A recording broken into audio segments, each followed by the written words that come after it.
Hi friends, ഇന്ന് നമ്മൾ ഉണ്ടാക്കാൻ പോകുന്നത് പുളിശ്ശേരിയാണ് കേട്ടോ. അപ്പോൾ നമുക്ക് അതിന് വേണ്ടിയുള്ള സാധനങ്ങളൊക്കെ പറയാം. നമ്മൾ ആദ്യം തന്നെ തേങ്ങയാണ് എടുത്തിട്ടുള്ളത്.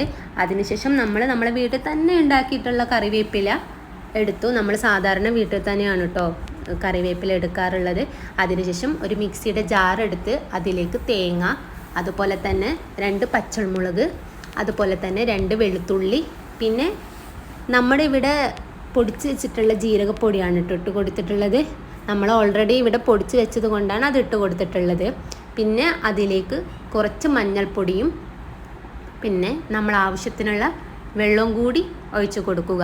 പിന്നെ നമ്മൾ നേരത്തെ എടുത്ത് വെച്ചിട്ടുള്ള കറിവേപ്പിലയും കൂടി ആഡ് ചെയ്ത് നന്നായി അരച്ചെടുക്കുക. നമുക്ക് എത്രമാത്രം ആവശ്യത്തിന് അരച്ചെടുക്കുന്നു അത്രമാത്രം നമ്മൾ അതിലേക്ക് വെള്ളം ആഡ് ചെയ്ത് മിക്സിയിൽ അടിച്ചെടുക്കാവുന്നതാണ്. നന്നായി അടിച്ചെടുക്കാൻ പ്രത്യേകം ശ്രദ്ധിക്കണം. അതിനുശേഷം നമ്മൾ ഇതൊരു അടുപ്പിലേക്ക് വെച്ചിട്ട് അതിലേക്ക് കുറച്ച് വെള്ളം കൂടി ഒഴിച്ചിട്ട് നന്നായി തിളപ്പിക്കുക.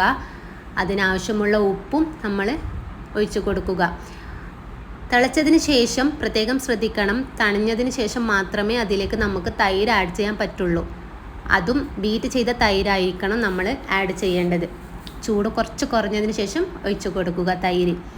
ആവശ്യത്തിനുള്ള ഉപ്പും കൂടി ഇട്ട് കൊടുത്തിട്ട്, തൈര് തേഞ്ഞില്ലെങ്കിൽ ഒന്നുകൂടി തൈരും കൂടി ആഡ് ചെയ്യേണ്ടതാണ്.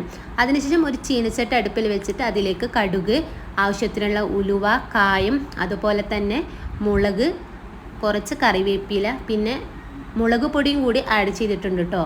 അത് ഈ വീഡിയോ എടുക്കാൻ മറന്നുപോയി. മുളക് പൊടിയും ആഡ് ചെയ്തിട്ട് നന്നായി ഇളക്കി കൊടുത്ത് നമ്മൾ നേരത്തെ തയ്യാറാക്കി വെച്ചിട്ടില്ലേ ആ പുളിശ്ശേരിയിലേക്ക് ഇട്ട് കൊടുക്കുക. ഇതാ നമ്മുടെ പുളിശ്ശേരി റെഡിയായിരിക്കുന്നു. അപ്പോൾ എല്ലാവരും വീട്ടിൽ ട്രൈ ചെയ്യണേ. അതിലുള്ള അഭിപ്രായങ്ങളൊക്കെ കമൻറ്റിൽ രേഖപ്പെടുത്തണം കേട്ടോ.